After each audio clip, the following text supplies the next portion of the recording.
Hello friends, good morning everybody, welcome back to my channel. আশা করি সবাই ভালো আছো।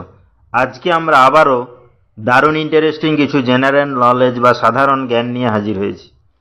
আশা করি তোমাদের ভালো লাগবে। চলো তাহলে ভিডিওটি শুরু করা যাক। আজকের প্রথম প্রশ্ন বা জিকে, কোন প্রাণী নিজের জিভ দিয়ে নিজের কান পরিষ্কার করে? অপশান আছে দেখো, জিরাফ, ক্যাঙ্গারু, ছাগল, বানর। আমাদের শরীরের বিভিন্ন অঙ্গ প্রত্যঙ্গ নিজেরাই কিন্তু পরিষ্কার করে থাকে, কিন্তু সেগুলোর মধ্যে প্রকারভেদ রয়েছে। কিন্তু এমন কি কোনো প্রাণীর নাম আমাদের জানা রয়েছে যে প্রাণী নিজেরই জিভ দিয়ে নিজের কানকে পরিষ্কার করে থাকে? চলো তাহলে আজকে আমরা সেটি জেনে নিই।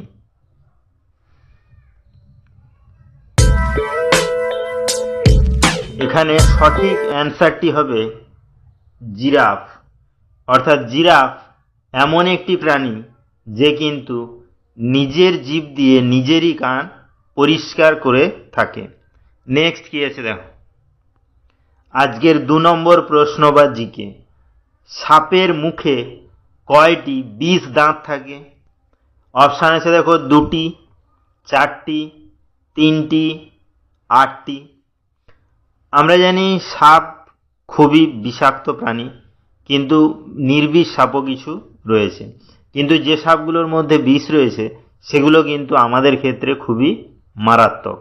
তাহলে সেই সাপের মুখে কয়টি বিষ দাঁত থাকে সেটি কি আমাদের জানা রয়েছে? চলো তাহলে আজকে আমরা সেটি জেনে নিই।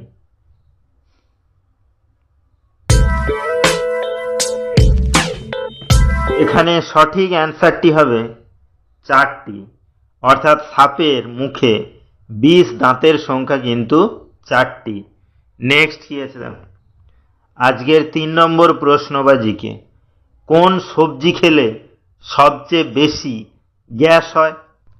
অপশান আছে দেখো, আলু, উচ্ছে, মূলো, গাজর।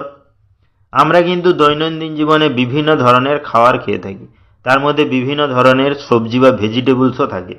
কিন্তু এমন কি কোনো সবজি বা ভেজিটেবলসের নাম আমাদের জানা রয়েছে যেটি খেলে সবচেয়ে বেশি পরিমাণে গ্যাস হয়ে থাকে? চলো তাহলে আজকে আমরা সেটি জেনে নিই।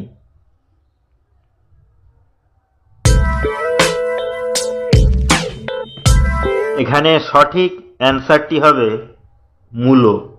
অর্থাৎ মূলো এমন একটি সবজি যেটি খেলে কিন্তু সবচেয়ে বেশি পরিমাণে গ্যাসের সৃষ্টি হয়।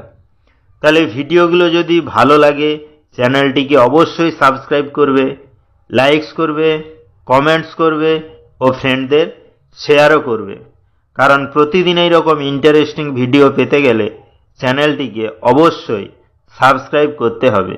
নেক্সট কি আছে দেখো,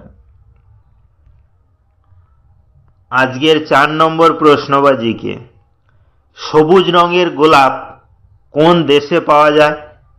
অপশান আছে দেখো, আমেরিকা, জাপান, ভারত, চীন।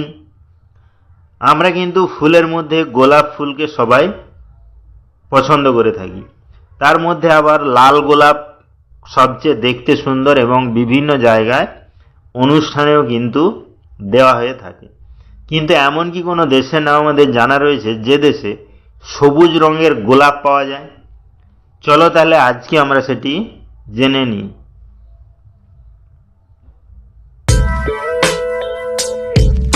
এখানে সঠিক অ্যান্সারটি হবে চীন। অর্থাৎ চীন দেশে সবুজ রঙের গোলাপ পাওয়া যায় বা দেখা যায়। নেক্সট কি আছে না, আজকের 5 নম্বর প্রশ্ন বা জিকে, কোন দেশে 2টি সন্তান হলে সরকারি চাকরি পাওয়া যায় না? অপশান আছে দেখো, চীন, কঙ্গো, নবি, ভারত।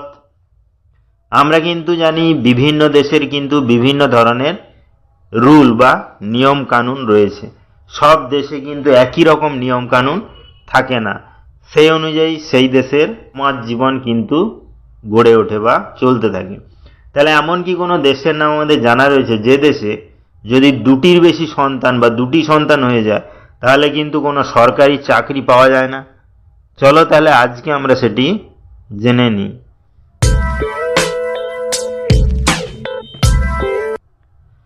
এখানে সঠিক অ্যান্সারটি হবে চীন।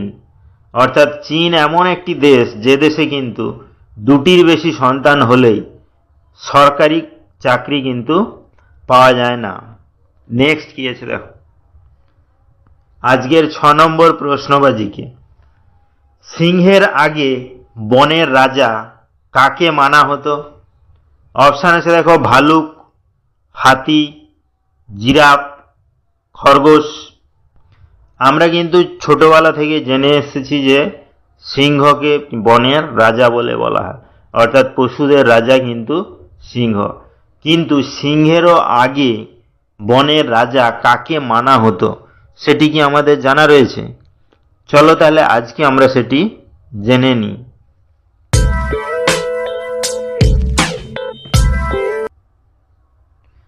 এখানে সঠিক অ্যান্সারটি হবে হাতি।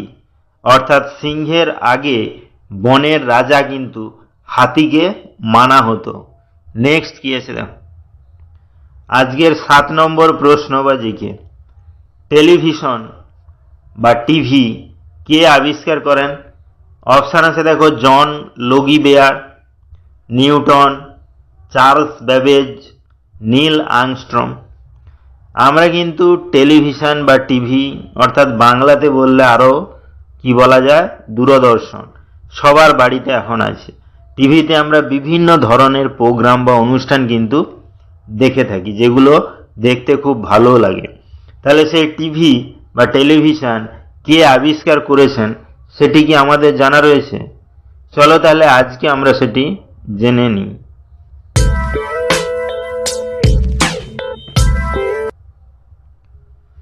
তো বন্ধুরা, এই কোশ্চেনটি কিন্তু তোমাদের জন্য। এই কোশ্চেনটির অ্যান্সার যদি তোমাদের জানা থাকে তাহলে অবশ্যই আমাকে কমেন্ট করে জানাবে। তাহলে ভিডিওটি এখানেই শেষ হলো।